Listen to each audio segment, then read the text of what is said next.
My elder sister falsely claimed my credit and secured a marriage alliance with the newly top scholar, Hye-juan, by pretending to have saved his life. To prevent me from ruining her plans, my elder sister ordered someone to break my legs and locked me in the woodshed. On the day of her wedding, I crawled out of the woodshed and pleaded with Hye-juan for help, holding the token, but all I received was his indifference. At that moment, I realized that the so-called life-saving grace was far less valuable than the benefits brought by a marriage alliance with the legitimate daughter of the Grand Tutor. I was dragged to the backyard by the wicked servants, beaten to death with random sticks, and my body was sunk into a dry well. When I opened my eyes again, I had returned to the day Hye-juan was in danger. A masked man in black asked me if I had seen an injured man fleeing, and I immediately lifted the tattered mat where Hye-juan was hiding. What a coincidence! The person you're looking for is right here. The man in black seemed not to have expected that Hye-juan would be so bold, daring to hide right under their noses instead of anywhere else. In a fit of rage and humiliation, he raised his sword and stabbed the unconscious Hye-juan more than a dozen times in a row. Taking advantage of the chaos, I quietly hid behind a large rock, clapping and cheering, wishing I could go up and add a few more stabs myself. All those strikes hit vital points, but having read too many storybooks in my past life, I feared he might survive against all odds. After the men in black left, I went up to check his breathing. Very well, more air is going out than coming in. It seems Hye-juan is done for this time. Hye-juan, you can forget about the glory of plucking the laurel from the Moon Palace and parading through the streets on horseback in this lifetime. You'll just be a lonely, wandering ghost in this nameless village. As I picked up my vegetable basket and turned to leave, I suddenly remembered the miserable experience from my past life when my legs were brutally broken. Dozens of blows landed on my legs, leaving them mangled and bloody, humiliating me into a cripple who could only crawl on the ground like a beggar. Why? I only meant to save someone out of kindness, so why must I endure such torment? And the one who reduced me to this state now lies at my feet. How could I not hate him? With that thought, I picked up a large stone from the ground and viciously smashed it dozens of times against Hye-juan's legs, not stopping until I heard the sound of bones shattering. Even if you were the reincarnation of the literary star from the heavens in this lifetime, you will still have to kneel before me as you cross the Nihe Bridge in the underworld. I wiped the blood from my face, turned around, and bid farewell to the man who had brought me suffering in my previous life. The innocent and kind Su Jinyu from my past life had already died in the dried-up well of the Grand Tutor's residence. In this life, I only want to live for myself. I hurried back to the estate carrying a vegetable basket, and the maid who served me stared at my dress, her face filled with suspicion. Weren't you supposed to be picking vegetables? Why is there blood on the hem of your skirt? She claims to be my personal maid, but in reality, she was placed by my legitimate sister to keep an eye on me.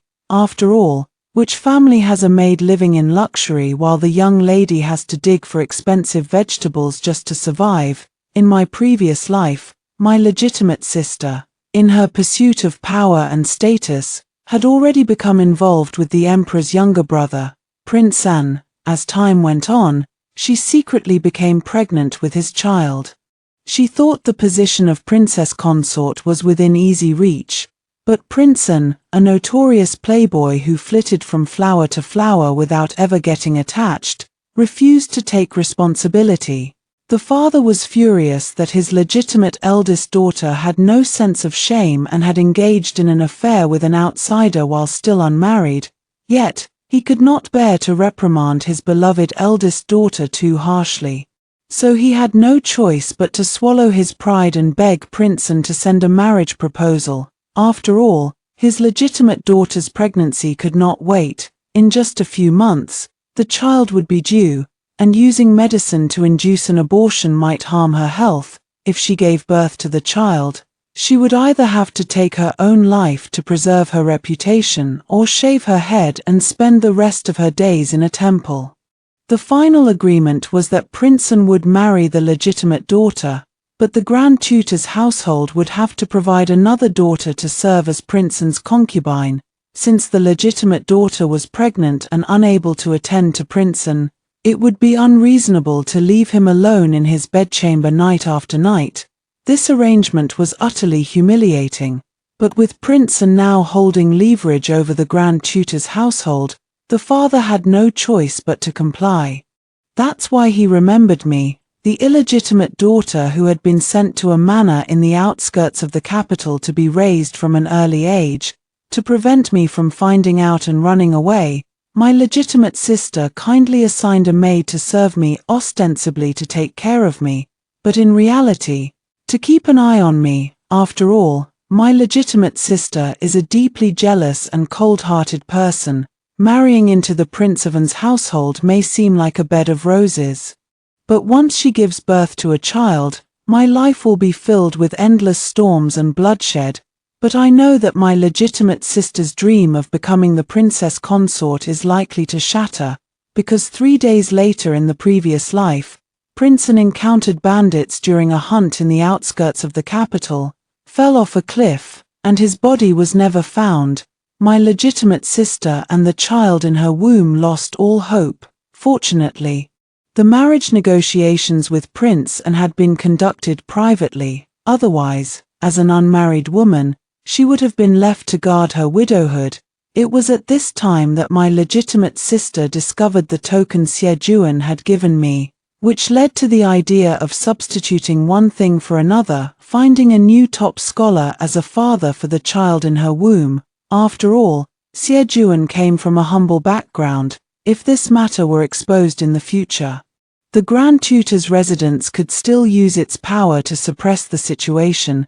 It's just a pity that my life has become useless, and my legitimate sister, fearing I would expose this matter, developed the intention to harm me. Recalling the past, I smiled faintly and spoke calmly to the vigilant maid. Nothing much, I just encountered a wild dog that had been beaten to death on the road and got a little blood on me. Meeting Xie was indeed like encountering a wild dog. Moreover, the peril that Princeton encountered in his previous life was said to be at the hands of mountain bandits. But I knew there was more to the incident than met the eye. I had considered fleeing the capital to seek a livelihood elsewhere, but the journey was long and treacherous, far too daunting for a woman of my frailty. If I remained in the capital, the Grand Tutor's estate would surely tear me apart and drink my blood sooner or later. Since I had been given a second chance at life, the matter concerning Princeton could naturally be turned to my advantage, allowing me to carve a path out of this hopeless situation. 3 days later, at dawn, I used the excuse of gathering herbs and took a sickle from home before heading into the mountains. On the way, I met my neighbor sister Luo Ying, who was also going to the mountains to gather herbs. I made an excuse, saying I didn't need many herbs and promised to share half with her later, coaxing her into returning home. Once in the mountains, I found the spot where Princeton had encountered danger years ago and hid up in a tall tree. After years of rural life, although my body was strong, I knew nothing of martial arts and could only act according to the situation. Just as I had expected, moments later, 2 groups of people charged over. One group of people was dressed in Imperial Guard uniforms, while the other group wore Black Knight attire, making it impossible to tell their origins. The Imperial Guards, protecting a person with delicate features and luxurious clothing, retreated to the tree where I was hiding. The person they were guarding had already been struck by an arrow in the shoulder. A black-clad figure found an opening and was about to launch a surprise attack from behind. Just as that person was about to be stabbed, in the nick of time, I leaped down from the tree and, using the momentum, ended the black-clad figure with a single swing of my sickle. This was the first time I had killed someone. Although the other party was not a good person, it still left me feeling uneasy. However, given the chaotic situation, I had no choice but to feign composure. I descended from the sky, and the imperial guards were about to turn against me. But seeing that I had no ill intentions and was solely focused on protecting the man in splendid attire, they redirected their efforts to surround and attack the men in black, the imperial guards. Well-trained and disciplined, swiftly eliminated all the men in black within moments. As soon as the crisis was resolved, the leader of the imperial guards immediately knelt down and reported to the man in splendid attire, "Your Majesty, all the rebels have been eliminated. I have just taken account." And the leader among them was none other than Lord An. The man in fine clothes, clutching his wound, showed a pained expression on his face. After a moment, he spoke with deep sorrow. "This matter is of great importance. Make it look like the work of bandits and send the message back." After arranging everything, the man in fine clothes finally noticed me wiping the sickle and bowed to me in gratitude. "Today, I unfortunately encountered misfortune, but I was fortunate to be saved by you, miss. May I ask your name and where you live? I would like to bring a proper gift to express my gratitude." I knew the man in the elegant attire was suspicious of my sudden appearance. But fortunately, I had already prepared an explanation. "I am Su Jinyu, the second daughter of the Grand Tutor's household, born of a concubine. I happened to witness injustice and felt compelled to intervene. It was merely a small matter, so there's no need to take it to heart." "So you are the daughter of the Grand Tutor's household. May I ask why you have come to this remote and dense forest?" "Due to my unruly temperament. My father sent me to a manor in the outskirts of the capital to refine my character. The medicinal herbs at the estate are running low today, so I came into the mountains to gather some. I never expected to run into such a disaster." The well-dressed man repeatedly insisted on visiting to express his gratitude. I had no choice but to pretend to be hesitant and decline, saying, "It's really nothing significant. In a few days, my father will be taking me back to the residence. If you wish to show your appreciation, you may simply visit the Grand Tutor's residence in the capital." The response was perfectly reasonable. Although I am a daughter born of a concubine, I should not be tasked with such laborious work as gathering herbs in the mountains. However, the Grand Tutor's residence has never paid me any mind, and the estate manager has been tormenting me day after day, treating me like a servant. These matters can easily be uncovered with a little investigation.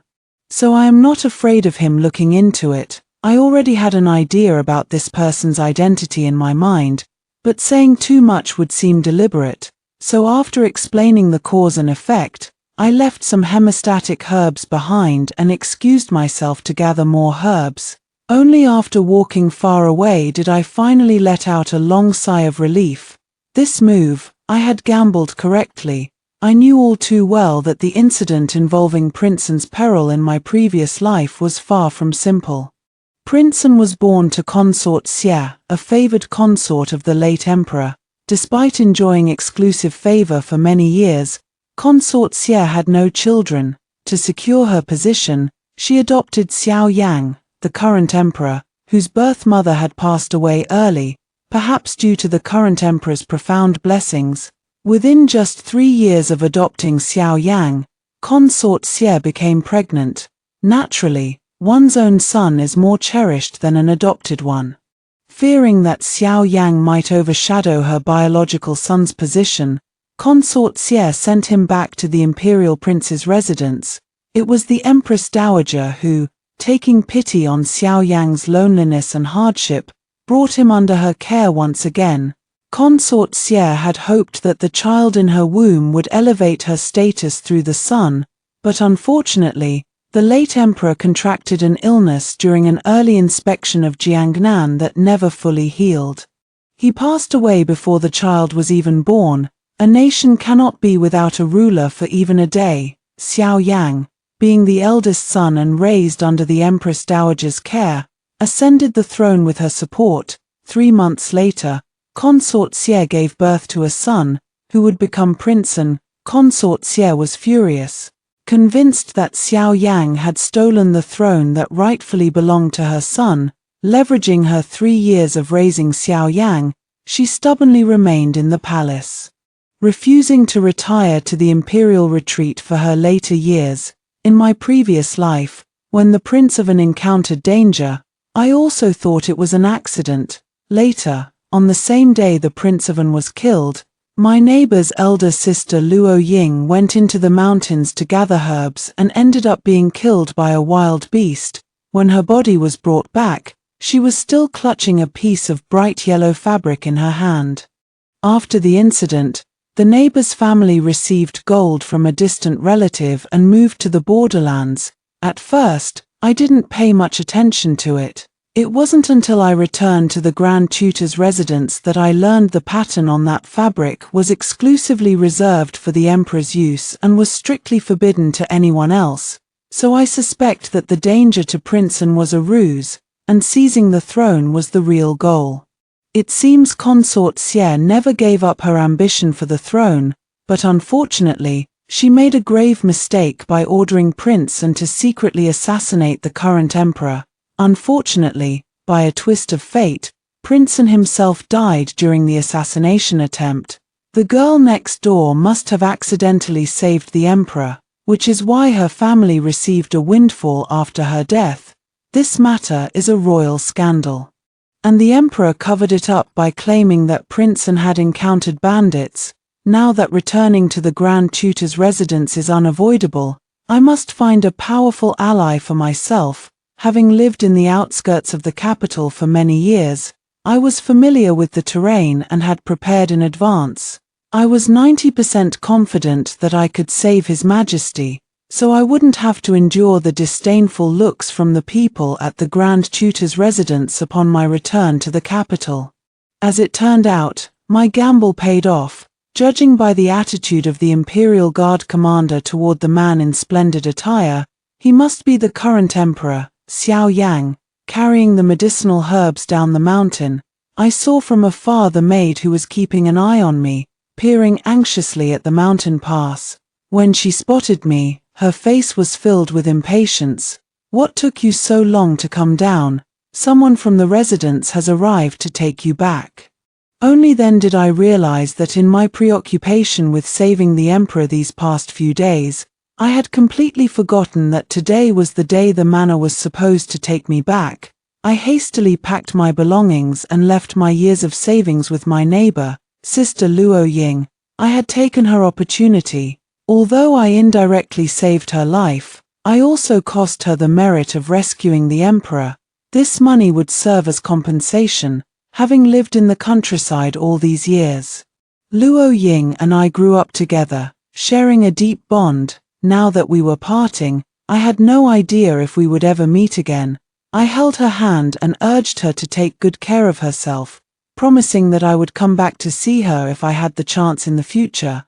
I also reminded her that the deep mountains were full of wild beasts and advised her to go there less often to gather herbs. She held my hand in return, tears streaming down her face as she agreed. A gentle breeze blew by, and in a daze, I noticed a familiar accessory beneath her outer garment.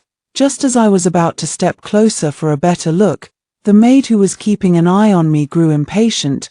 She stepped forward and forcibly separated our intertwined hands, leaving me with no choice but to give up. After bidding farewell to the girl next door, I boarded the carriage to the capital under the maid's contemptuous gaze. The carriage jolted and swayed for several hours before arriving at the gate of the Grand Tutor's residence. As the coachman called for a stop, I was jolted awake from my slumber. In a flash of realization, I suddenly remembered what accessory Luo Ying wore close to her person.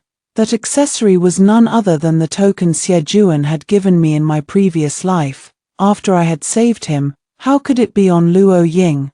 Could Xie Juan still be alive? If I had known, I would have taken the chance to stab him dozens more times. No, I have to go back and check. As soon as I lifted the carriage curtain, a few sturdy maids pulled me down. They call me second miss, but their actions show no respect at all.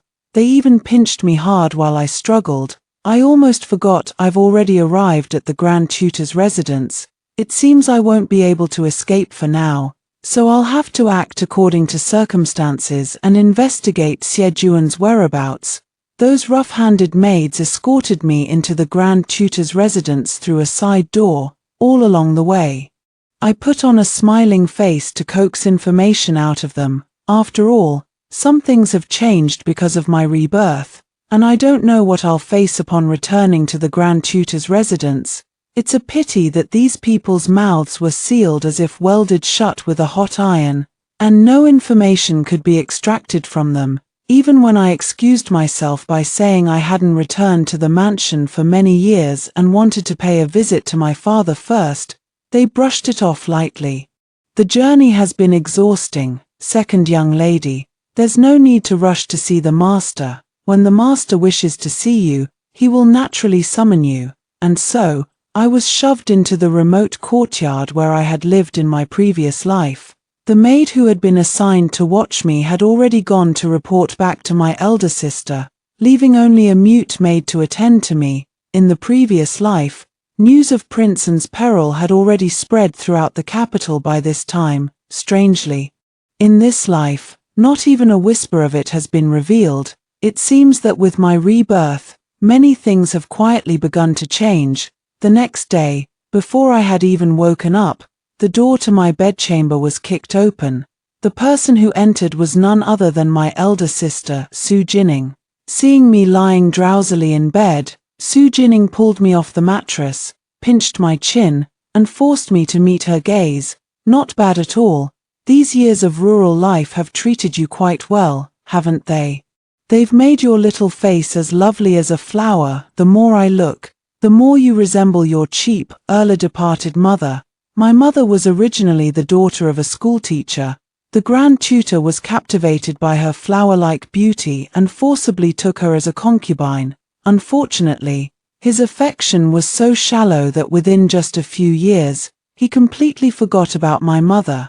The primary wife despised me and, after my mother passed away, sent me off to the countryside estate. The First Lady doesn't like me, and her own daughter, Su Jining, naturally doesn't like me either, but she should never, under any circumstances, have slandered my deceased mother. Seeing me glare at her in anger, Su Jining only grew more provoked. She was about to strike me with her soft whip when her personal maid stopped her. "Miss, it's not worth getting angry with her. If you hurt her, I'm afraid it might be hard to explain to Princeton. Your important matter comes first." Mentioning the marriage brought Su Jining back to her senses. She sat upright in her high seat, called two sturdy maids to hold me down, and looked at me with a cold sneer. "To be honest, a lowly common-born daughter like you is unworthy of marrying into the royal household. It's just that I have a kind heart and couldn't bear to see you end up in a poor family. So I pleaded with the prince to grant you the position of a concubine. But one cannot only enjoy blessings without enduring hardships. To prevent a lowly offspring from crawling out of your belly in the future, I, your elder sister, have taken care of it for you in advance." With that, she waved her hand, and a young maid entered carrying a bowl of black liquid. "Don't worry, I've consulted the physician. After drinking this medicine, there won't be any visible injuries. But you will be spared the suffering of bearing children from now on." I never expected her to be so vicious. Even before stepping into the prince's residence, she was already thinking of eliminating me to prevent future troubles. I struggled desperately, but the two women held me down even tighter, forcing me to keep my mouth tightly shut. Su Jining, unable to force the medicine down my throat, pulled a hairpin from her own hair and aimed to stab my mouth. Could it be that after being reborn, I still have to endure her humiliation? What was the point of all my preparations these past days?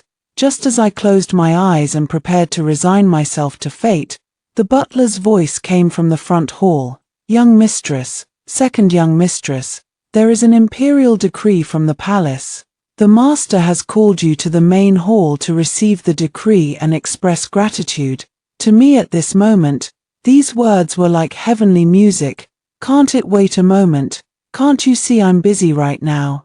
The steward said with a bowed head and deferential manner, other matters are beyond my control, but by the grace of the imperial family, the eldest and second young ladies must go to receive the decree. Moreover, the master said that this imperial decree might very well be a marriage decree requested by Princeton. Upon hearing that it might be a marriage decree from Princeton, Su Jining finally released me with great joy. No one paid any attention to my disheveled state at that moment. And the steward also turned a blind eye to it, merely gesturing for me to hurry to the main hall to receive the decree.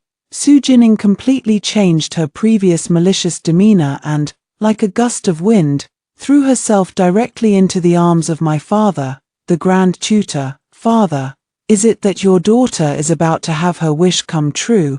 I am so delighted. Since my rebirth, this was the first time I had seen my nominal father. He was always stern and unsmiling in front of me. And only when facing Su Jining would he show such a kind, fatherly smile. Father playfully poked Su Jining's nose, calling her mischievous, but when he noticed my presence, he frowned and ended this warm display. Everyone is here now, please, eunuch, announce the decree. The eunuch unrolled the imperial edict and read aloud, by the mandate of heaven, the emperor decrees, the second miss of the Grand Tutor's household, Su Jinyu, graceful and intelligent, quick-witted and talented, is hereby conferred the title of Princess Changning. Additionally, she is granted a separate residence as the princess's manor and 1,000 taels of gold. So it is decreed, second Miss Su. Later, palace attendants will escort you to the palace to express gratitude, then accompany you to your princess's manor. Finally, it has arrived. I knew that saving the emperor would be far more effective than saving that scoundrel Xie. The imperial decree has been issued. I am now a princess officially recorded in the royal registry. My marriage will be decided by the Empress Dowager, and the Grand Tutor's residence can no longer control me. Su Jining glared at me fiercely, her eyes filled with disbelief. I don't believe it. This can't be true. How could that wretched woman become a princess? You must have misread it. She snatched the imperial decree and examined it from every angle, but unfortunately, the decree clearly stated that I was being enfeoffed as a princess. She picked up the imperial edict and tore it, but was stopped by the Grand Tutor. My daughter is young and ignorant. I apologize for the embarrassment in front of you. Sir, please accept these banknotes as a token of my gratitude for your trouble. After seeing off the eunuch who delivered the edict, Su Jining immediately started making a scene with the imperial decree in hand. How is this possible? Shouldn't it be the imperial edict for my marriage to Princeton? How did that lowly woman become a princess? I don't believe it. Father, could you go to the palace and ask why the imperial decree for marriage wasn't for me and Princeton? I sat down nearby, quietly sipping tea. It was only then that my nominal father finally deigned to look at me directly. I underestimated you. All these years in the outskirts of the capital have fueled your ambition, even allowing you to climb your way into the royal family. Likewise, my elder sister, raised under your guidance, also managed to secure her place in the royal family by relying on her own womb, didn't she? Seeing that I still dared to mention her in my words, Su Jining raised her hand to hit me, but this time I did not dodge. Sister, I am now a royal princess, and you have not yet entered the royal mansion. Are you trying to overstep your bounds and show contempt for the royal family? The Grand Tutor was quick-witted. He stopped the weeping Su Jining. Jining's words and actions were improper, and she has offended the princess. I hope the princess will be magnanimous. I couldn't be bothered to deal with them, so I got up and headed toward my own courtyard. Su Jining, unwilling to be outdone, continued to shout after me, Su Jinyu, don't get too full of yourself. One day, when I enter the Yin manor, I'll be the Yin princess consort. Even you, a princess, will have to bow to me. What a joke. The Yin prince is already gone. So what kind of princess consort are you going to be? All right, I'll wait until you actually marry into the manor. I'm looking forward to the day you become the princess consort." With that said, I turned and walked away without looking back, leaving the furious Su Jining behind me. The palace attendants led me to the imperial study, just as I had expected. The man in splendid attire I had rescued that day was none other than the current emperor, Xiao Yang. Although I had guessed his identity, I still had to feign surprise. Xiao Yang was quite pleased with my reaction and even personally helped me to my feet. "There's no need for such courtesy, Miss Su, you are my savior. I should be the one thanking you." Xiao Yang's captivating peach blossom eyes lowered slightly as he discreetly examined me. "That day was urgent. And I didn't get a clear look at your appearance. I never expected Miss Su to possess such extraordinary beauty. Your Majesty flatters me. It is by your divine grace that I have been given this chance to change my fate. Everything I have is bestowed by your Majesty, and I am deeply grateful." "Is that so? But I feel that the title of a mere county princess is truly an offense to Miss Su. If Miss Su has any other wishes, I am willing to fulfill them for you now." I glanced at Xiao Yang, and from the look in his eyes, I could guess a little, but I couldn't respond to him, so I had to speak up. "Since your Majesty is willing to grant me a wish, I will be bold and ask, please bestow upon me some more silver. I am now living independently and do not have enough money to spend."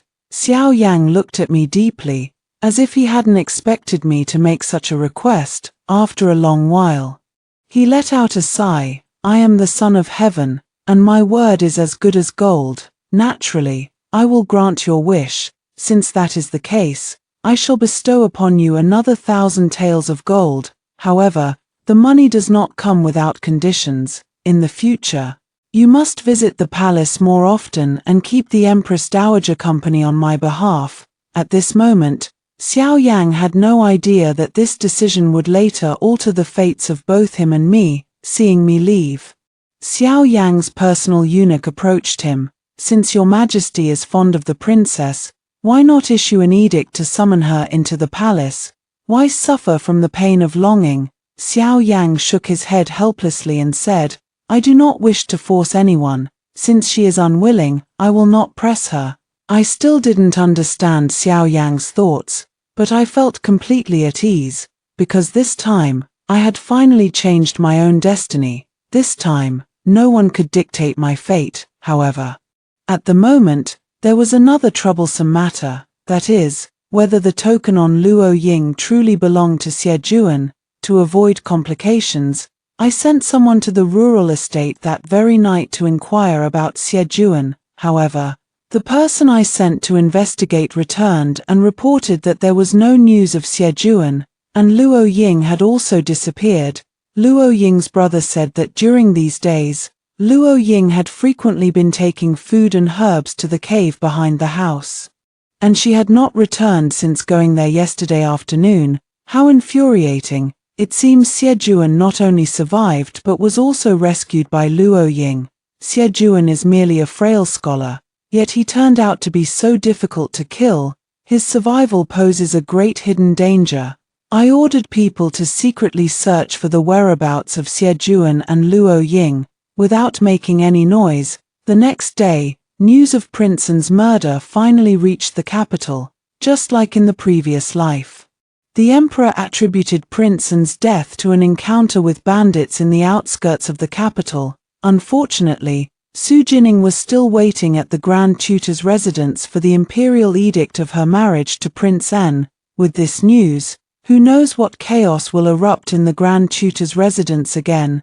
But all of this has nothing to do with me anymore. My men searched the capital for half a month, until the autumn imperial examinations ended this year and the top 3 scholars were announced, but there was still no news of Xie Juan and Luo Ying. Could it be that the two of them left the capital and went elsewhere? I gradually let my guard down. If I had a choice, I would wish to have no further dealings with Xie Juan in this lifetime.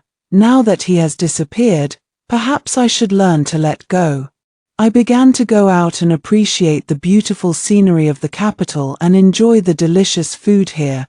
Just as I was completely relaxing, I met Luo Ying in the capital. Meeting Luo Ying was truly unexpected, but I spotted her at a glance. She was also very happy to see me and walked toward me, holding the medicinal herbs in her hands. Jinyu, I never expected to meet you in the capital. I wanted to find out Xiejuan's whereabouts from her. So I used the pretext of catching up to fish for information. After some questioning, I learned that Xiejuan was truly a man with 9 lives. After being pursued that day, he actually didn't die and managed to survive until the next day, when Luo Ying found him. Luo Ying took care of him in a cave behind her house, and Xiejuan used the same old trick again, promising to marry her someday in return for saving his life, thus winning her heart. What made me most angry was that Luo Ying went into the mountains that day to gather herbs to heal his injuries. Later, I coaxed Luo Ying into going back and gave her some of the herbs, which ultimately ended up being used on Xiejuan. I haven't thanked you yet, Jinyu. If it weren't for the money you left that day, I wouldn't have been able to save Juan with just the herbs from the mountains. Great. The money I left for Luo Ying was also entirely spent on him. This really infuriates me. Once I catch Xiejuan, I'm definitely going to tear him into pieces. I made an excuse to visit Luo Ying's future husband and had her take me to the inn where they were staying. All the way there, I was thinking about how to torment him later, but when I arrived at the inn, I realized that Xiejuan had actually disappeared. How could this be? He was still here when I left. With his leg, he shouldn't have gone out. Luo Ying searched around the house and finally discovered that Xiejuan, along with the token he had given her, had vanished without a trace. I just remembered, Juan mentioned he still has relatives in the capital, and the token is the proof. He must have gone to find his relatives today. I had never heard that Xiejuan had relatives. In my previous life, he was just a poor scholar from the countryside with no parents, and I never heard of him having any relatives. Luo Ying and I waited at the inn for a long time, but there was still no sign of Xiejuan. In the end, I used the excuse that the inn environment was not good and took Luo Ying to the Junwang residence. I instructed the innkeeper that if Xiejuan returned, he should be sent to the Junju residence. But as soon as I returned to the princess's residence with Luo Ying, the steward delivered an invitation. It stated that in 3 days, the Grand Tutor's mansion would be marrying off their daughter, and the newlyweds were actually Xiejuan and Su Jining. Well, after all the back and forth, these two still ended up together. Luo Ying was heartbroken upon seeing the invitation, but I stopped her and said I would take her to the Grand Tutor's mansion in 3 days to demand an explanation.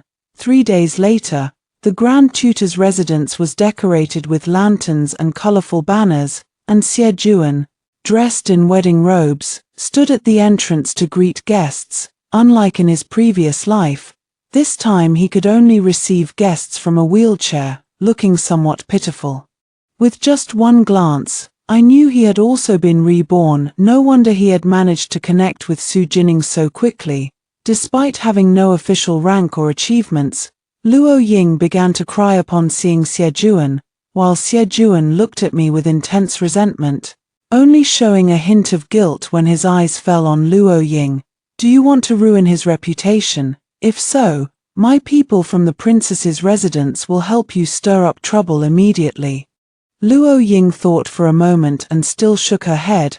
I believe Juan has his reasons. Later, I want him to explain it to me personally. Indeed, having never seen Xiejuan's true nature, she is a foolish girl just like I was in my previous life.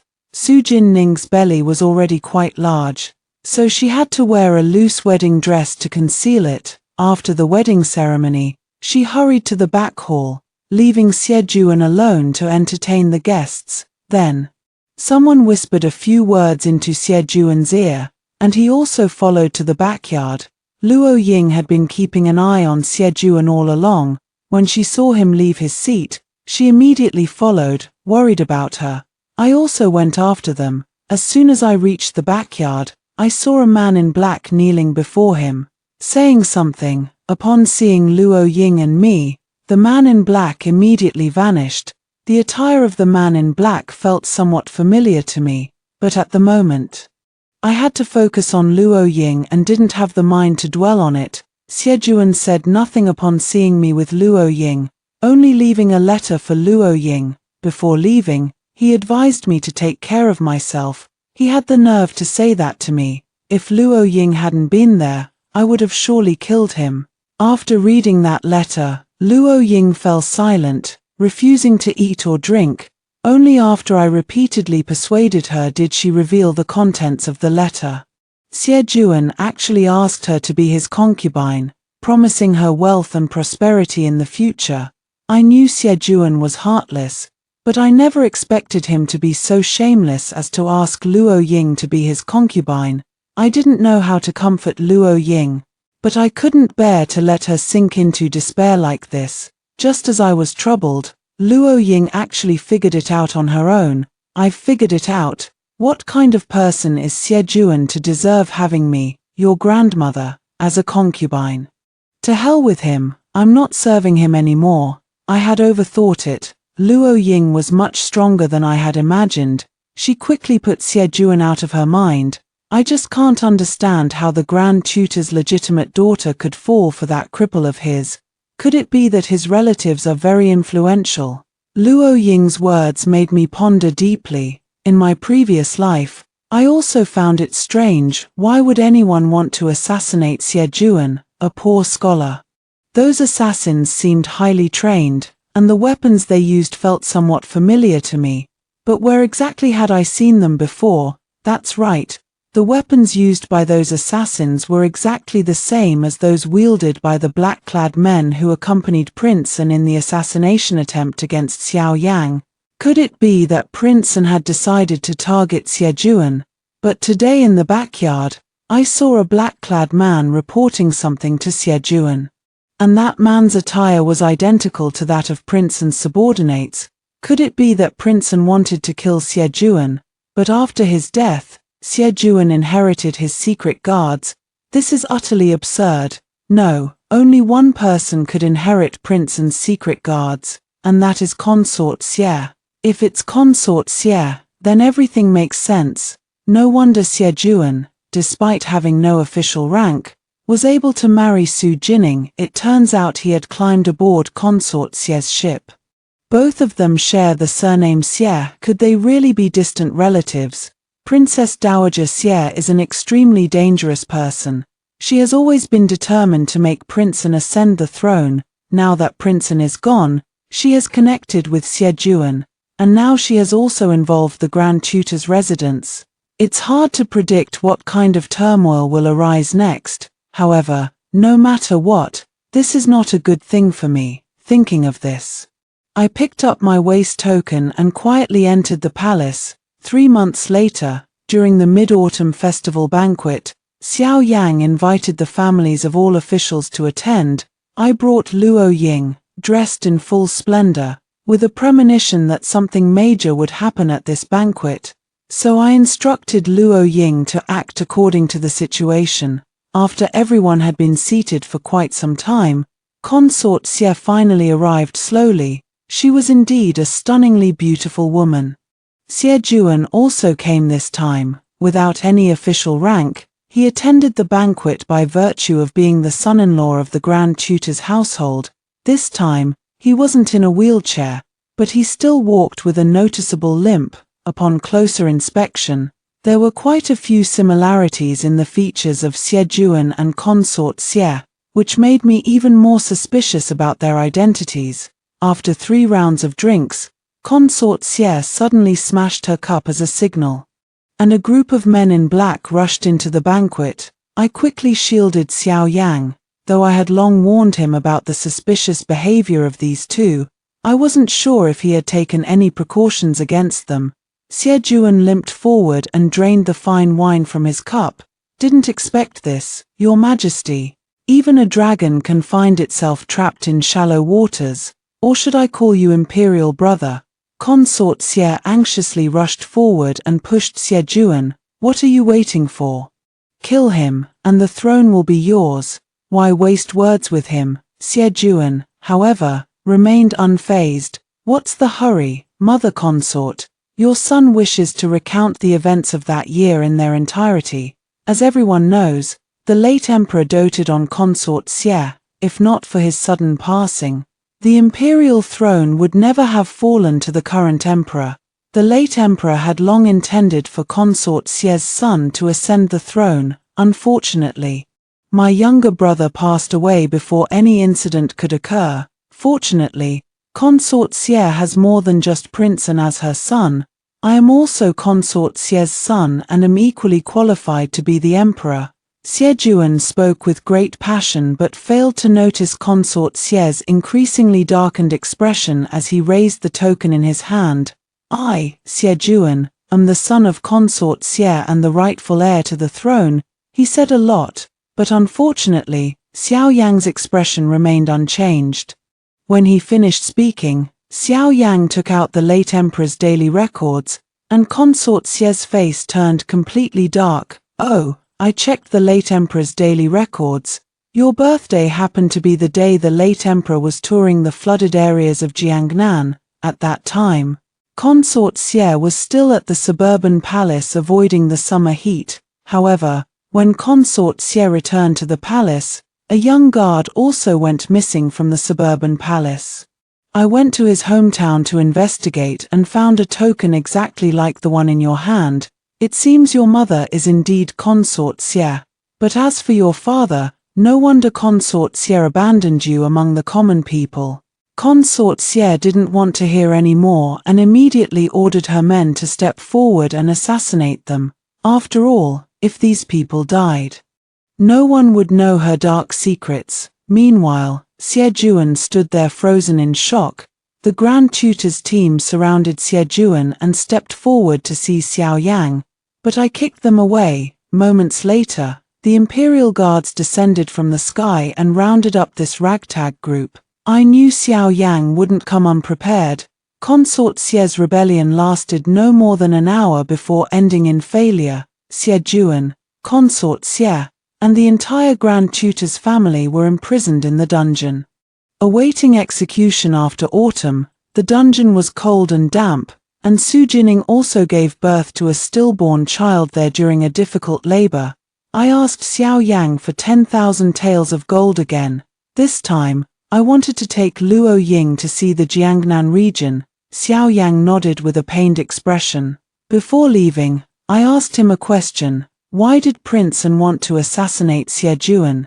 Do you really think it was Prince An? It was consort Xie. Xie was a stain on her life. So as soon as he showed his face, consort Xie arranged for someone to kill him. Unfortunately, the assassination failed. After Prince An died, consort Xie had no one else to rely on, so she thought of Xie and wanted to use him to usurp the throne. Unfortunately, both mother and son were not very bright. They actually thought they could succeed in a rebellion. So that's how it was. Xie had never been treated with genuine sincerity by anyone. The only two people who truly cared for him, he didn't cherish. He truly deserved it. After hearing the first story above, what are your thoughts? Feel free to share your opinions in the comments section. Next, there is another similar story. Let's continue to see. I am a concubine's daughter, but my mother is beautiful and quite skilled at pleasing my father. The main wife comes from a prominent family and disdains to trouble the concubines, so life has been tolerable these past 10+ years. After I came of age, my family arranged a marriage with the eldest son of the remonstrance official. His name is Hui, and he is my elder brother's closest friend. I have met him. He is a very kind person. After some consideration, my aunt said the marriage was feasible, and I naturally nodded in agreement. The wedding date was set for the following spring, and my aunt joyfully began preparing my dowry. However, all she had were her saved monthly allowances and the private money my father had given her. Even if she gave it all to me, it wouldn't amount to much. My aunt secretly whispered to me, "Rua, I'm sorry for you. But what has she done wrong to me? My mother had only me under her care. It wasn't that she couldn't have more children, but after giving birth to me, to show her loyalty to the mistress, she took a medicine that would prevent her from having any more children. After she entered the household, my father came to our courtyard almost every day.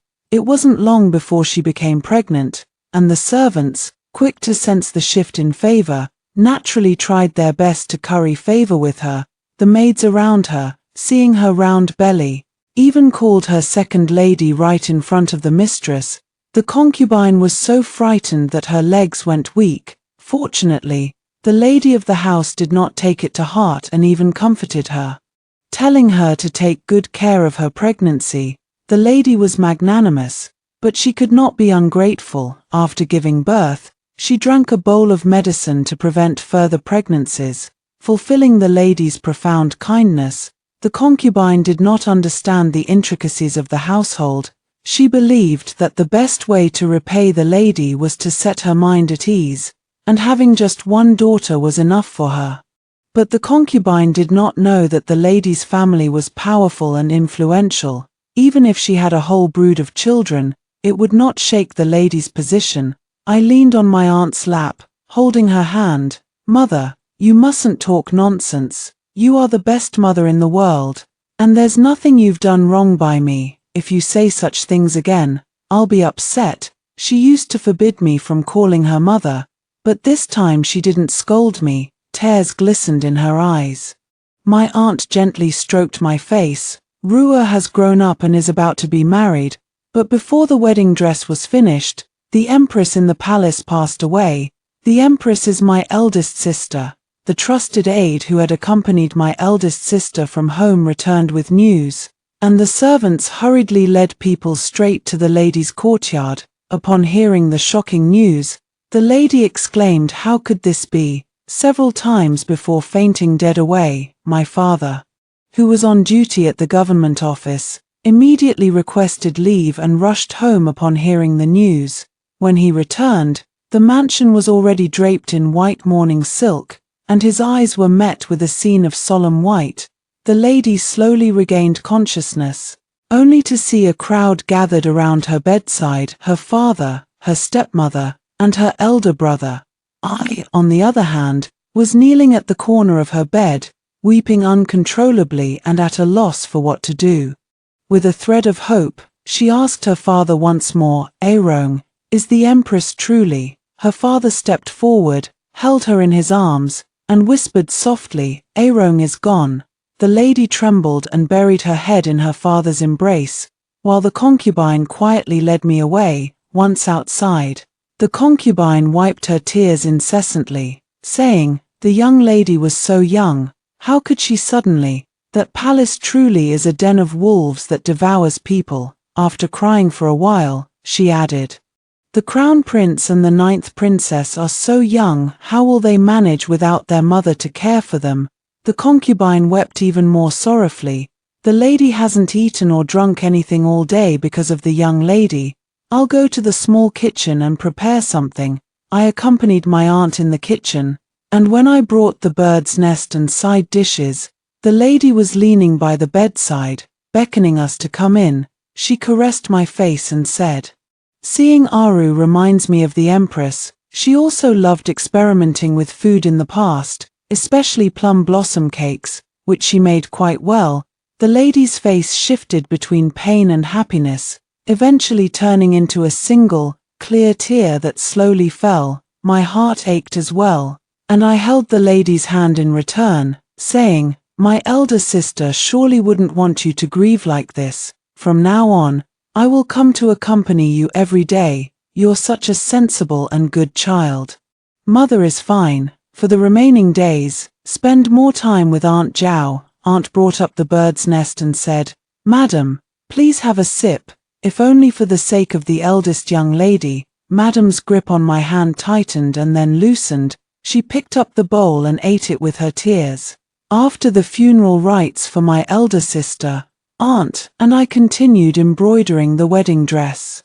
That day, Father entered the room without his usual warmth, Hesitating and seeming distracted, Auntie naturally noticed his unusual behavior but didn't ask, waiting instead for Father to speak first. After dinner, Auntie sent me out to play with the little maid. Father sat on the soft couch, carefully choosing his words. Ruo is clever and has grown more and more like the Empress in recent years. I have such mixed feelings in my heart. The aunt interrupted her father's words. My lord, if you have something to say, just say it directly. Why beat around the bush with me here? Her father cleared his throat lightly.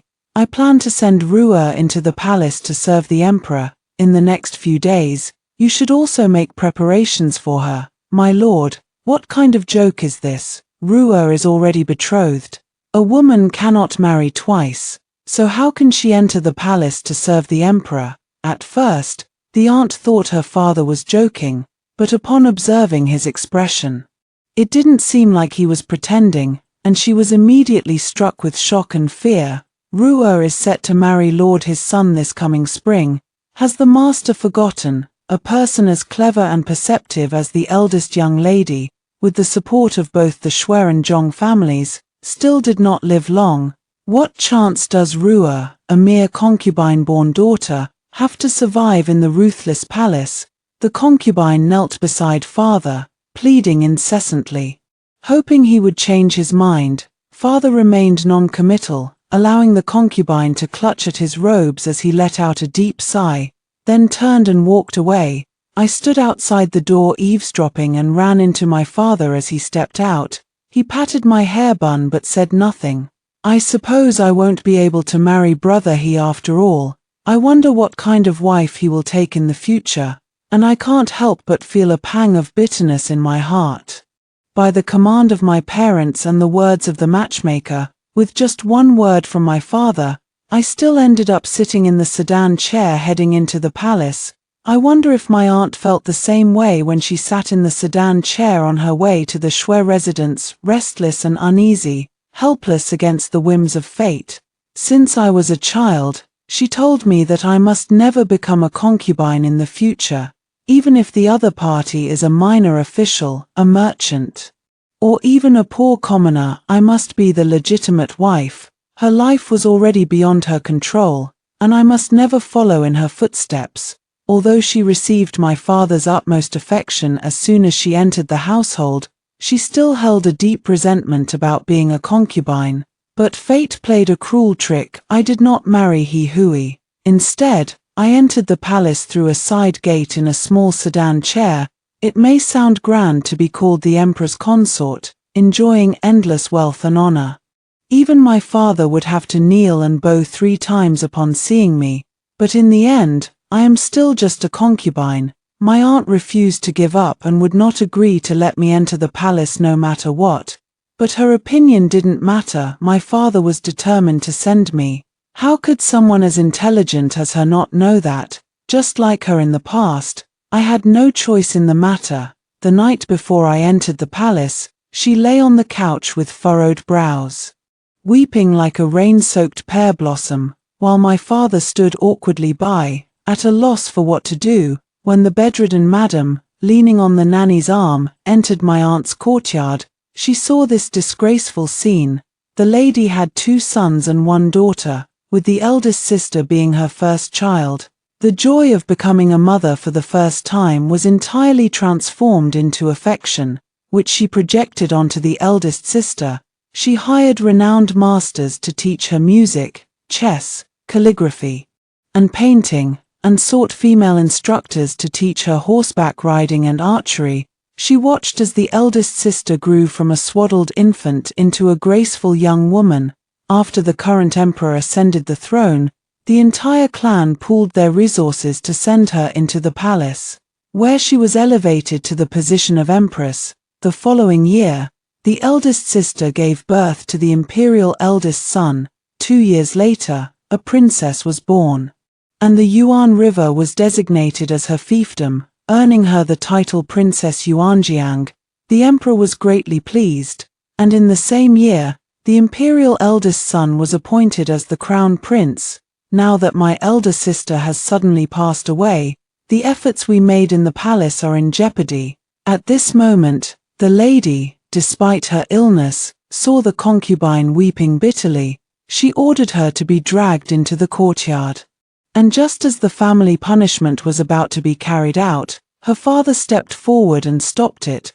The concubine had been in the household for many years, and the lady had never failed to provide her with food, clothing, and monthly jewelry. Even when her father showed favoritism, she had never been angered. This was the first time she had invoked the family punishment, pressing the concubine to the ground. Her father's favor was merely an added bonus to her. A harmonious marriage was naturally good, but if it couldn't be achieved, she only needed to firmly grasp the authority over the household. As for the women her father brought back, like the concubine, as long as they didn't cause trouble, she was happy to enjoy the sight of beautiful women. Over the years, apart from raising me, my aunt has been very gentle and obedient. Even when she showed a bit of temper in front of my father, it was always harmless.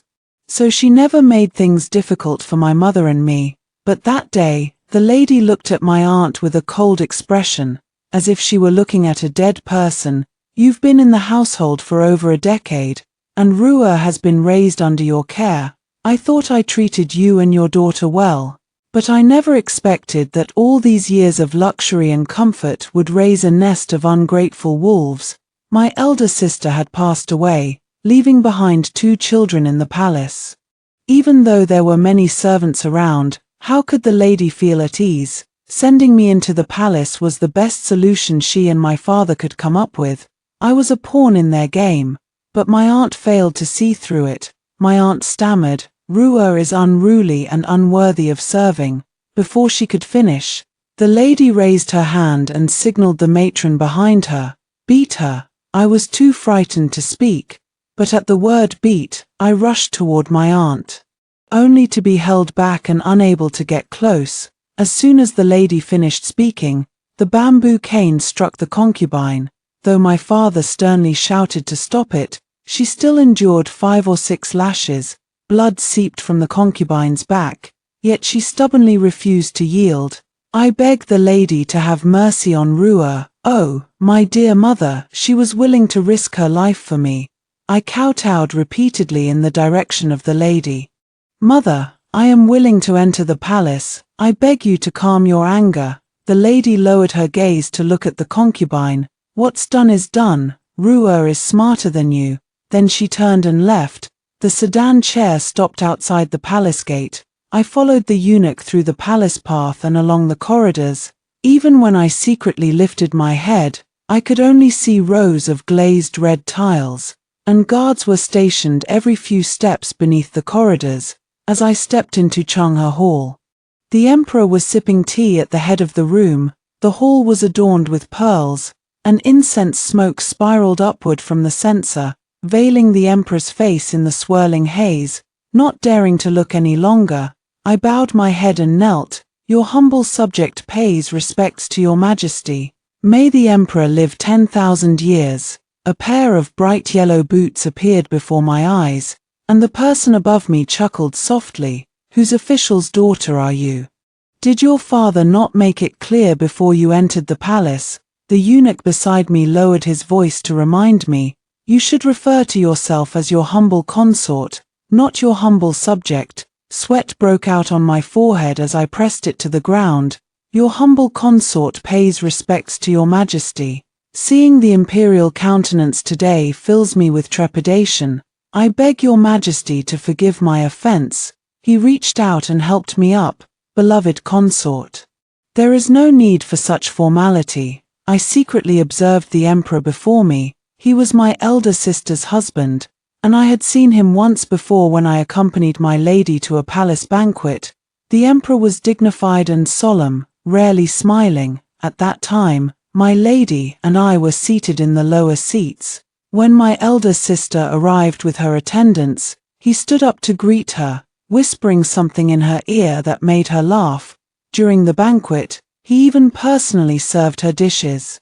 When the banquet concluded, he praised the empress for her virtuous and gentle nature, extolling her as a model of grace. That night, he bestowed countless treasures upon her, and the entire household shared in the honor. Back then, the emperor and empress were like a pair of harmonious phoenixes, their love story widely celebrated. I never imagined that I would ever have any part in it. At this moment, the emperor spoke. I still do not know my beloved consort's maiden name, Kai Ru. The softest thing in the world can overcome the hardest. My beloved consort's maiden name is very fitting. Seeing his ambiguous smile, I quickly explained, your servant does not understand its meaning. When my father named me, he only said he wished for me to be like a pool of gentle water. He laughed heartily upon hearing this, speaking with a hint of mockery. I must take a good look at my beloved consort's pool of water. With that, he swept me up and carried me to the bed. In the warm glow of the red candles and the softness of the bed curtains, the no longer young emperor caressed my face. His gaze, sharp and intense, fell upon me as if he were looking at me, yet also as if he were recalling my elder sister at 17 through this similar face. That year, at the grand wedding, it was the same youthful face. A thin, bony hand traced from my brows and lips down my slender neck, all the way to my chest. I was left with only a sheer, gauzy garment as thin as a cicada's wing. Amid the rustling of the bed covers, I trembled as I received the emperor's favor, unable to resist, unwilling to resist, and even forced to smile sweetly, calling out Your Majesty again and again. I miss my aunt in waves of pain, and I miss the days when I didn't have to miss her so much. In my days, I seemed to hear the emperor's voice calling me a rogue. I was conferred the title of Jiaoyi and granted residence in Yonghua Palace. There is a grove of plum trees in the palace, fragrant and beautiful. The maid Donga, who entered the palace with me, directed the palace servants to move my luggage inside, while I sat aside, enjoying the leisure. Aunt, with a child's call, a small figure came running up to me. It was the crown prince. I reached out and embraced him, but thoughts of my elder sister brought tears to my eyes. Then, another soft little hand held a handkerchief to wipe away my tears. And a tender child's voice comforted me. Aunt, don't cry. My brother and I have come to keep you company. It should be a joyful occasion. The two children before me are the flesh and blood of my elder sister. In their eyes and brows, one can faintly glimpse the peerless elegance she once possessed. Protecting them and ensuring they grow up safely is the last thing I can do for my elder sister. When I was young, my grandmother did not care much for my mother and me. Whenever we went to pay our respects to her in the morning, we would often suffer unjust grievances. I dared not tell my mother, fearing it would worry her. Each time, I would cry my heart out in the garden before returning. Once, my elder sister discovered me. She laughed and said I looked like a little flower cat, then gave me all the fruits our stepmother had bought for her to eat. I stopped crying as I ate the fruit, and from then on, I always followed behind my elder sister. In every smile and frown, she was graceful and elegant, with a myriad of charming postures. I often stared at her in a daze, feeling that even a celestial maiden from the heavens could be no more than this. Unfortunately, such a wonderful elder sister was gone, having died within the deep palace courtyards. It was said she died of illness, but who really knows? The palace is never short of people who die unjustly. While the emperor was still in a fresh mood, I requested his permission to take care of the crown prince and the princess when he visited the next day. He remained silent, just staring at me, which made me feel inexplicably uneasy. I acted coy and playful, saying, "Please grant your humble consort this wish. The 9th princess is so good at playing with flower ropes, and I want to play with her." But the princess is concerned about her brother, saying that if the crown prince doesn't come, she won't come either. Seeing that he remained unmoved, I had no choice but to cling to him entirely. "Your humble consort is all alone and helpless, fortunate to have your grace and affection. But you are so busy, and I have no one in the palace to talk to. It truly is pitiful." As she spoke, she even pretended to wipe away tears. Perhaps this display of girlish charm pleased him, for the emperor waved his hand grandly and granted my request. In this palace, everyone wears a mask, speaking cheerful lies.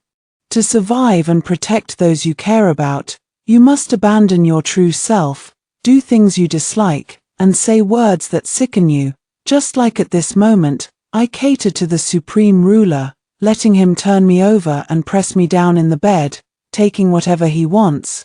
The brief pauses are the only moments I can catch my breath. My limbs felt weak, and my scalp tingled. Through the gauzy curtains, the lamplight appeared hazy. I wonder how my aunt is doing, and whether the He family's young master has already arranged a new marriage. After the two little ones moved in, Yonghua Palace suddenly became lively. I had the brightest room prepared as a study for the siblings. The gentle young prince, his face flushed from the sun, thanked me, saying, "We are fortunate to have our aunt in the palace." Beside him, the 9th princess, acting like a little adult, instructed the palace servants not to damage her books. My elder sister raised her 2 children exceptionally well. I believe that if she could see them from beyond the grave, she would feel happiness and pride for having such wonderful children. They are my family, and we share similar blood. Even if not for my elder sister, for the sake of being called aunt, I will not allow them to suffer the slightest harm. The 9th princess tugged at the crown prince's sleeve, signaling him to stop talking. She turned to me with a smile and said coquettishly, "Tonight, I want to sleep with aunt." I naturally agreed. When the emperor came in the evening, the 9th princess lingered in the hall until late at night, until the emperor laughingly urged her to leave. "Father, I'm scared to be alone. Please let my aunt stay with me, won't you?" Even the emperor was helpless against his daughter's persistent pleading. He secretly pinched my waist before turning and heading to Consort Hui's palace. On the spacious bed, the little girl with twin buns blinked her eyes and said, "Aunt, I'm sorry. If it weren't for my brother and me, you wouldn't have had to enter the palace." At such a young age, she already had a clear understanding of things. Though still a child, her insight surpassed that of many adults.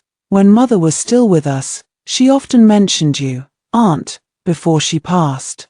She kept saying that you were about to get married and worried that there wouldn't be enough time to prepare, so she had already set aside several chests of dowry gifts for you. Yuan knows that you, aunt, had someone you truly loved. It was for my brother and me that you became father's consort. If you don't like father, please don't force yourself. I will help you, aunt." The little girl's eyelashes were long and thick, and as she spoke of her elder sister, a mist of tears glistened in her eyes, evoking a deep sense of pity in anyone who saw her. I held her in my arms, soothing her softly. "Though I am not as capable as my elder sister, I would never allow a child to protect me. If I was reluctant when I first entered the palace, now I genuinely wish to watch over them as they grow up." The crown prince has already begun his studies, and the study room is lit before dawn. I feel sorry for him studying hard every day, so I often bring him some snacks. Each time, he puts down his book and says with a smile, "Aunt, the snacks you bring are about to fill up the entire study." Sometimes I also take a look at his schoolwork. His handwriting is neat and carries a distinctive elegance. Days pass by uneventfully like this, and they will gradually grow up. The crown prince ascends the throne, and the 9th princess returns to her fiefdom. But fate was not kind. That day after school, the crown prince did not return for a long time. The accompanying eunuch came running back to report that he had gotten into an argument with the 3rd prince outside the study, and it had even turned physical. When I arrived, the two of them were kneeling on the ground being reprimanded. The emperor was filled with rage, still wearing his court robes.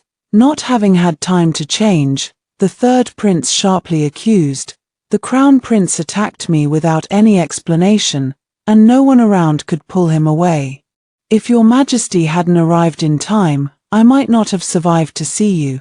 "Crown prince, is this true?" The crown prince, kneeling on the ground, pursed his lips without saying a word. His moon-white robe was stained with several patches of dirt. neither defending himself nor admitting his mistake. Seeing this, the emperor grew even angrier and kicked him to the ground. Instantly, even the third prince, who had been groaning in pain, fell silent in fear. Ungrateful son. You show no talent in your studies, yet you do not hesitate to lay hands on your own younger brother. He kicked with such force that another footprint was added right in the center of the crown prince's chest on his robe, and it took the prince a long time to even get up. Before I could even speak to plead for mercy, Consort Hui arrived with her maids and eunuchs in tow. As soon as they entered, they all knelt in unison. I beg your majesty for forgiveness. I have failed in teaching my son properly. The third prince acted recklessly and never intended to offend the crown prince. All the fault lies with Yang, and I am willing to bear the punishment in his place. The emperor stepped forward to help Consort Hui to her feet, gently patting her hand. Yang is not at fault, and you are even less so. After a pause, he added, does the crown prince have anything to say? The young man, unable to rise for a long time, mustered all his strength to kneel upright again and spoke with grief and indignation. I dare to ask your majesty, did the empress truly pass away from illness? For a moment, the silence was so profound that even the sound of a falling needle could be heard. The palace servants lowered their heads deeply, fearing that a single careless moment might cost them their lives. Do not speak such nonsense. Empress Jiawen was virtuous and obedient. How could she have given birth to a rebellious son like you? I beg your majesty to tell me plainly. I only seek an answer. Go back to your Yonghua palace and reflect on your mistakes. I have nothing to say to you. Father, did mother truly die of illness? The crown prince's voice grew louder and louder, and the emperor's expression turned increasingly grim under his questioning. Consort Shui. Is this how you have been teaching the crown prince for me?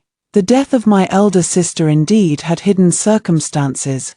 While I was still pondering this earth-shattering secret, the emperor suddenly called my name. In the past, my elder sister once said she loved the sight of falling petals the most. Perhaps your highness was moved by the scene today, grieving for your late mother. I hope your majesty will show leniency. I vaguely remember my elder sister once said she danced in the garden during late spring, under the shimmering shadows of flowers.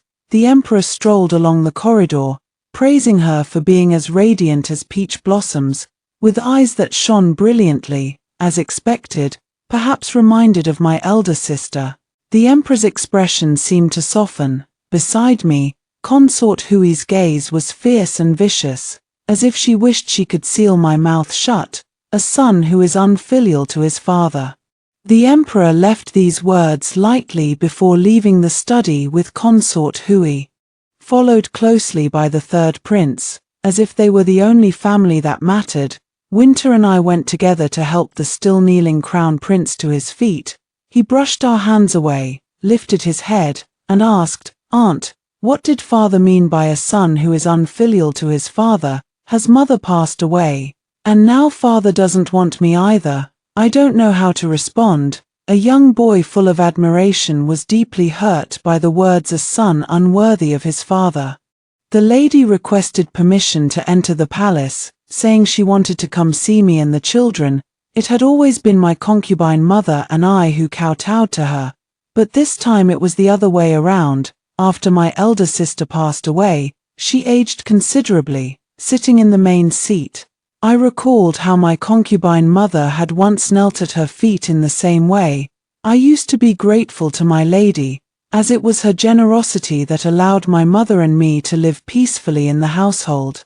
But before I entered the palace, my mother was beaten until she was covered in blood, which made me somewhat fearful of her. Perhaps my lady was right. I am nothing but an ungrateful wretch. As a concubine, my mother could not enter the palace. No matter how high I rose to become a lady of bright deportment, my birth mother still could not come to see me in the palace. Concubines are of lowly status, my mother was, and so am I. Mother, please rise quickly. I helped my lady to her feet and guided her to a seat. She was no longer as sharp as before and asked me kindly, "Is Her Highness doing well in the palace?" I knew she wasn't really asking about me. "Your daughter is well, and the Crown Prince and Ninth Princess are also safe. His Highness will return after his lessons."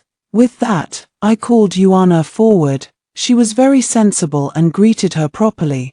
The lady turned aside, not daring to accept the gesture, while a Yuan cheerfully called out, "Grandmother." The lady's tears welled up, for a Yuan's delicate, jade-like appearance was exactly like that of her elder sister when she was a child. When the Crown Prince returned, she held a child in each hand, looking left and right, her heart filled with both relief and sorrow. I sent the children away, knowing she must have something to say since she had come to the palace. After the two had walked some distance, the lady signaled for me to dismiss the attendants and, in a voice only we could hear, said, "Erong is gone. Would your majesty be willing to take her place? My elder sister is gone, and the only thing I can take her place in is the position of empress." The Shui and Zhong families believe that since they managed to push my elder sister onto the throne back then, they can certainly do the same for me. Little do they know, my elder sister held a rare affection from the emperor, while I am merely a substitute. Your Majesty is beautiful and wise, and there is still a long time ahead in the palace. How could the emperor remain unmoved? Does your highness truly have no interest? The position of the queen consort is the dream of every woman in the kingdom. You have kept a low profile for many years, and I know your capabilities. Do not disappoint this face of yours. Aunt Zhao is still in the mansion, hoping for your success. I have no desire to compete. This grand palace is filled with schemes, and a single misstep could lead to a death with no place for burial.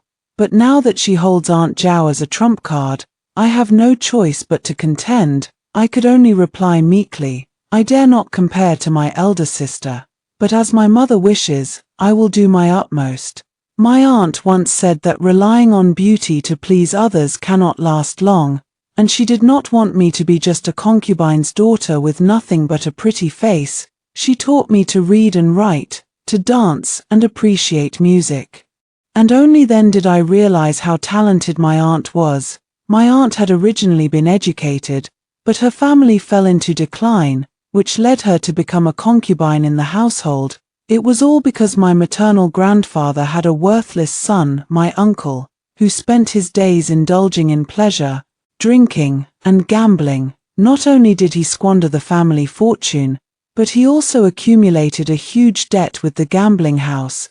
That day, my aunt, with tears in her eyes, took the family's calligraphy and paintings to the pawnshop and happened to run into my father, the strikingly beautiful young lady in distress and the high-ranking official of the third rank with considerable wealth. After just one glance, my father couldn't forget my aunt.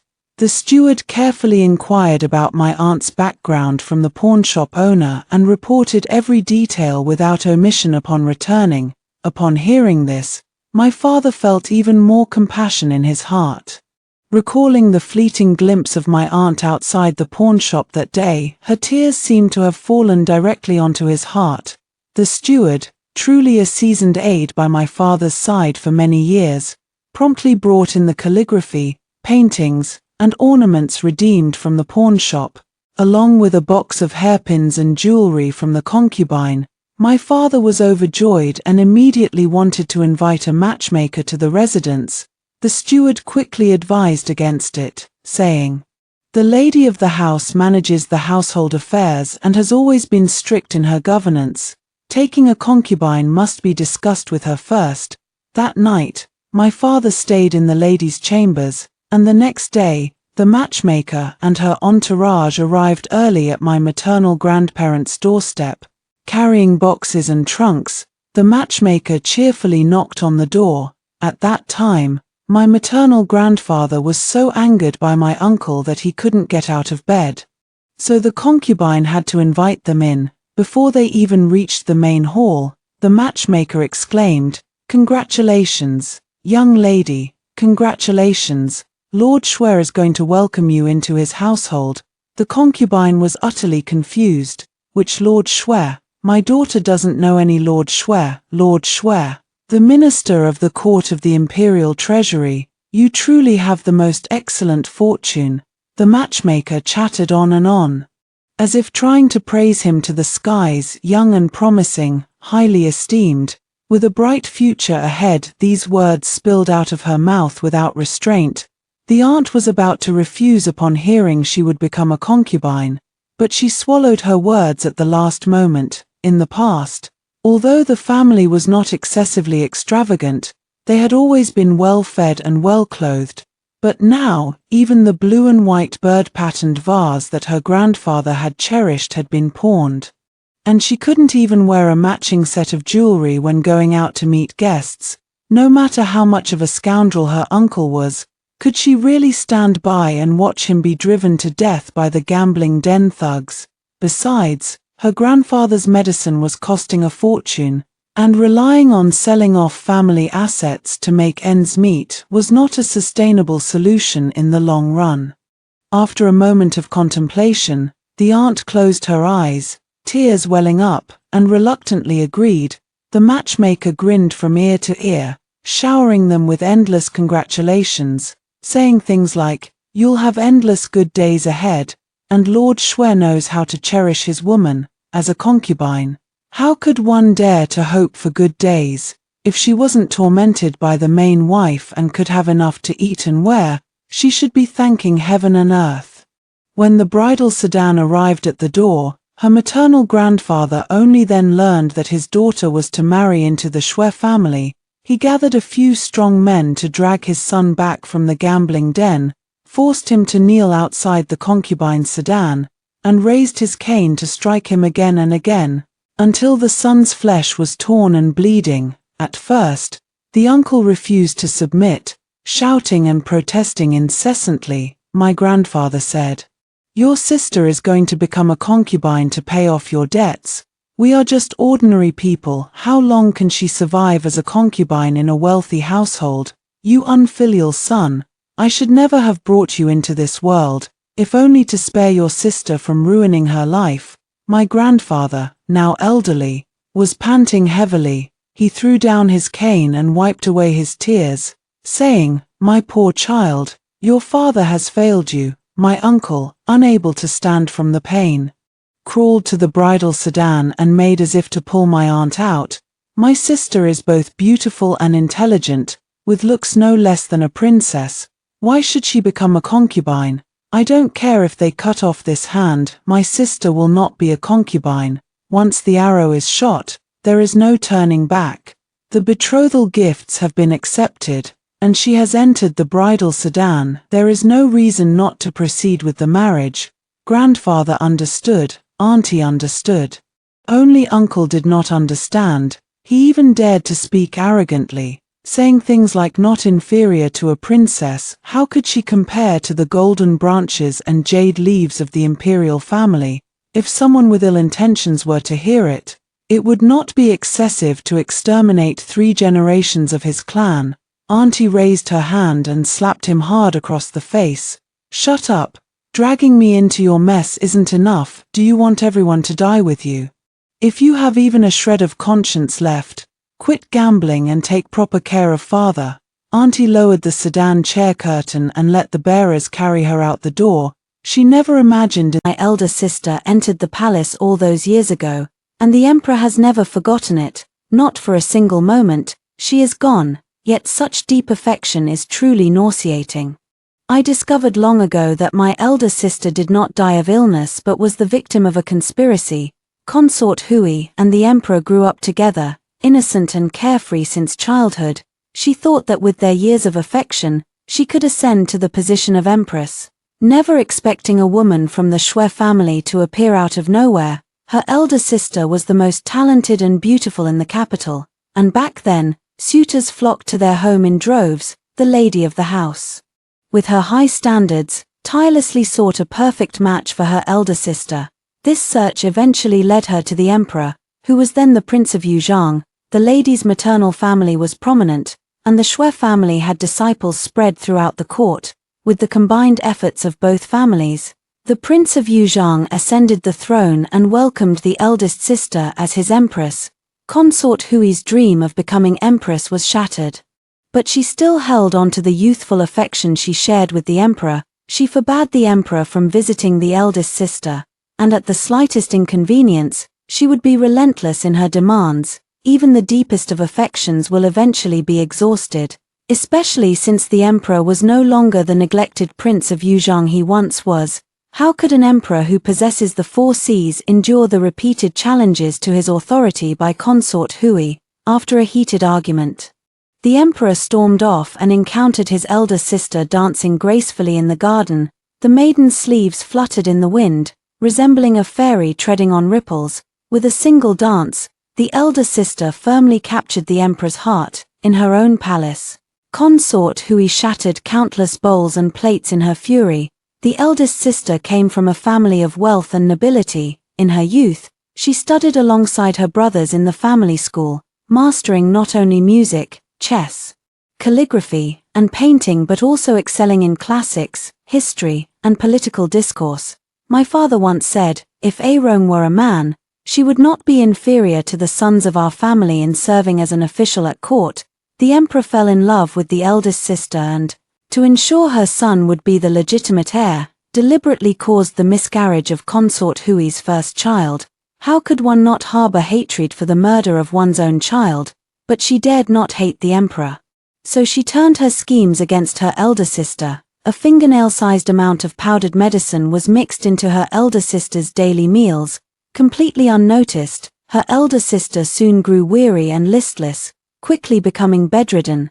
The imperial physicians came and went repeatedly, yet they could not determine the cause. Just as her elder sister's illness reached a critical stage, the Shui and Zhong families were rising to prominence, relying on the empress's influence. The emperor's most trusted shadow guard reported expressionlessly, Consort Hui bribed someone close to the empress to poison her food. The poison was colorless and tasteless, extremely difficult to detect. The emperor clenched his fists, gritting his teeth. That vile woman, how malicious she is. But soon he relaxed his hands and calmly dismissed the shadow guard. He might have loved his elder sister, but the Shui and Zhong families had become too prominent in the court, and he wished to eliminate them. With the empress fallen, they would surely lose their former glory. After weighing the pros and cons, he chose the throne over my elder sister. She was just a woman, even if she suited his fancy. With a harem of 3,000 beauties, he could always find someone else to replace my elder sister. I always thought I was the only pawn in the family, never realizing that even my elder sister, who grew up being doted on, was one too. The men in our family used our faces, bodies, and even our lives to gamble with imperial power. If they won, they gained titles, promotions, and soared to great heights. If they lost, they merely sacrificed the miserable lives of a few women. Such a wonderful elder sister. She died in the strife between the family and the imperial power. That day, the emperor truly intended to kill me. After the Lantern Festival, a ring of bruises remained on my neck, and even with powder, it couldn't be concealed. Donga was quick to complain in a letter to a Yuan. Upon learning of it, she drove all the way back from Yuanjiang. The princess I raised with my own hands has grown much taller. She arrived covered in dust, her eyes red, and said, "Aunt, you have suffered." The emperor suddenly fell ill. One group of imperial physicians after another came, each kneeling and kowtowing after taking his pulse, declaring themselves incompetent. His slightly trembling lips were pale and bloodless, yet he still struggled to breathe, and his moving throat seemed to be making a sound. I lowered my head to listen, and he repeatedly called out a Rome, facing death. He still pretends to be deeply in love. If I hadn't learned the cause of my elder sister's death earlier, I might have actually believed him. I'm afraid my elder sister would be so exasperated by his absurd behavior that she'd laugh from the grave. The emperor fell ill suddenly, and with the crown prince overseeing state affairs, the third prince was the first to voice his dissent.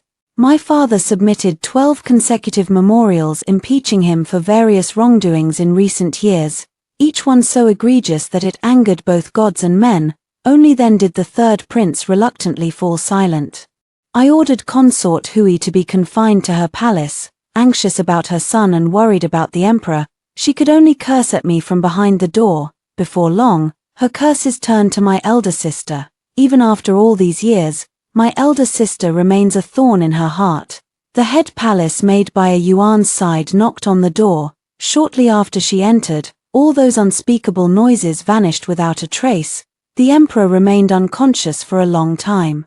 And the court officials were divided in their opinions. The crown prince tried his best to suppress the rumors, but the words still reached my ears. It was nothing more than the bewitching consort misleading the country, causing the emperor to indulge in pleasure day and night, which led to this misfortune. Amid the public outrage, they unanimously demanded the crown prince make a decision during the morning court session. My father stood among them, silent. He has always been this way. He would never do anything that does not benefit the Shui family. Even if I were to die, he would still be the crown prince's maternal grandfather, with nothing to lose. Donga, carrying the empress's seal, followed me into the grand hall. The ministers stood on both sides, their eyes filled with a mix of anger and contempt the moment they saw me. I raised the empress's seal and declared, throughout the court, it is said that I have brought harm to the nation. You, who receive the emperor's salary, do not concern yourselves with state affairs. Instead, your eyes are fixed only on the inner palace. Have you ever had the people in your hearts? I have been entrusted by decree to oversee the affairs of the 6 palaces. It is only because I am a woman that you dare to speak so arrogantly. As long as I hold this seal, none of you shall dare to act recklessly. A hen crowing at dawn, how can the consort dare to appear in the court? The speaker was He Hui, the man I had wanted to marry in my youth. Yet now, he reprimanded me, a woman confined to the inner palace, for meddling in matters of power. His words sharp, his eyes blazing with fury. The lingering regrets of my youth vanished without a trace. The young man who had once blushed while giving me hairpins was nothing but an illusion, a fleeting dream. Where are the imperial guards? Take him away and give him 30 lashes. My father's expression was inscrutable as he looked at me. Standing before the throne, I gazed down at the assembled ministers, realizing for the first time how intoxicating power could be. The crown prince attended to every matter personally and served his father with utmost filial piety. After court sessions, he would come to inquire about his father's health and personally taste the medicinal decoctions. Yuan always watched the crown prince in silence, lost in thought, for several consecutive days. The censors spoke eloquently during the morning court, directly accusing consort Shui of meddling in state affairs and the crown prince of shielding a consort lacking virtue, deeming him unfit to rule. Finally, in deep sorrow, the minister knelt and refused to rise, crying out, "Though my life is humble and insignificant, I seek no fame. I only hope your highness will make a swift decision." At the court assembly, the crown prince was caught in a dilemma. Torn between his aunt and his loyal ministers. For a ruler, having a broad and tolerant heart is a virtue, but the crown prince may be overly merciful. Merely showing leniency is no longer effective against those who have weathered the storms of officialdom for years. Only decisive and forceful measures can truly win their allegiance. Yuan looked at my expression and grew increasingly silent, until the crown prince arrived at Yonghua Palace with guilt, and without him having to speak. I knew what he was going to say. Yuan stood in front of me and asked, "What does my brother intend to do?" The crown prince asked her to leave, as he had something to say to me. Yuan naturally refused, pressing directly on the crown prince's sore spot. "Brother, are you planning to use our aunt's life to silence the court officials?" The crown prince hurriedly denied it. "I never thought of such a thing. I only hope that aunt can voluntarily go to the palace for prayers, so as to quell the public anger." Yuan was so angry that he laughed. "Your Highness, what a clever plan. Aunt has been worrying day and night for the 2 of us, afraid that she might be harmed if she lets her guard down for even a moment. Now that you hold great power, you actually want aunt to retreat to the palace. Brother, aren't you afraid that our late mother's spirit will not rest in peace?" The young crown prince was in agony. "What can I do? I don't want aunt to leave either. Since you are not fit to be the crown prince, why not abdicate and let me take your place?" The crown prince lifted his gaze and met Yuan's calm eyes. "Nonsense, I am the heir apparent. And you are a woman, how could you possibly rule the kingdom? Yuan, stop this foolishness and return to Yuanjiang. Yuanjiang, located in the southeast, was a land of abundant resources, and it was Yuan's fiefdom. Although she was a princess, the emperor granted her special favor, allowing Princess Yuanjiang to establish her own residence and govern a commandery. Yuan looked at the crown prince and said, "Word by word, if my aunt agrees, I can give up being Princess Yuanjiang." The crown prince frowned, his patience already worn thin. "If I were to declare myself the Prince of Yuanjiang, I wonder if I could compete with my elder brother. In places I cannot see, the child who promised to protect me has grown into someone suited for this palace. This is not something to be happy about, but it is a good thing. Yet I feel guilty toward my elder sister." The crown prince was detained by Yuan. She rested her head on my lap as she did in childhood, her dark hair like a cloud, shimmering even in the dim light of the shadows. "Aunt, I do not wish to break my brother's heart, but I fear he will never forgive me. I have long known that the empress did not die of illness. Consort Hui poisoned her, but she would never have dared without the emperor's consent. I have stationed 100,000 troops at Yuanjiang. At my command, they can march straight to the imperial capital. The emperor once said my brother did not take after him. If he could see me now, he would know I am the one who resembles him most. Aunt, I wish to rebuild a new golden age, where from this day forward, all women in the world can live as they please." In the 30th year of the Taihe era, Princess Yuanjiang, Zhao Yuan, was accused of poisoning and, with a sword in hand, executed the emperor's trusted confidants. The emperor, who had been bedridden with illness for 2 years, experienced a sudden burst of energy and left an edict. The crown prince was deposed, Princess Yuanjiang was proclaimed king, and the king of Yuanjiang was designated as the crown princess. The court and the public were in an uproar. How could a mere woman aspire to such great ambitions? Prince Yuanjiang, Zhao Yuan, ascended the hall with a sword in hand, clad in purple robes embroidered with pythons. He stepped onto the high platform and declared, "An era of prosperity is upon us. I shall share it with all of you." 3 days later, the Taihe emperor passed away from illness, and Prince Yuanjiang ascended the throne, honoring consort Shui as the Empress Dowager, after 14 years. I saw my aunt once again. She looked somewhat uneasy as she glanced around the towering palace walls, while I lifted the hem of my skirt and ran freely along the long palace pathway. When she saw me, she paused in her steps, then quickly came forward and said with affection, "Eru has lost weight." Then she broke down in tears. In the 20 years that followed, Yuan ascended the throne, revised the laws, established women's schools, and reissued government decrees. Women were granted freedom in marriage, allowed to open their own households at the age of 15. The court was no longer solely dominated by men. Those bright and vibrant women also gained their own place in the world. After hearing the 2 stories above, what are your thoughts? Feel free to share your opinions in the comments section. Looking forward to hearing from you. If you liked this story, don't forget to like it, share it, and subscribe to my channel. See you next time.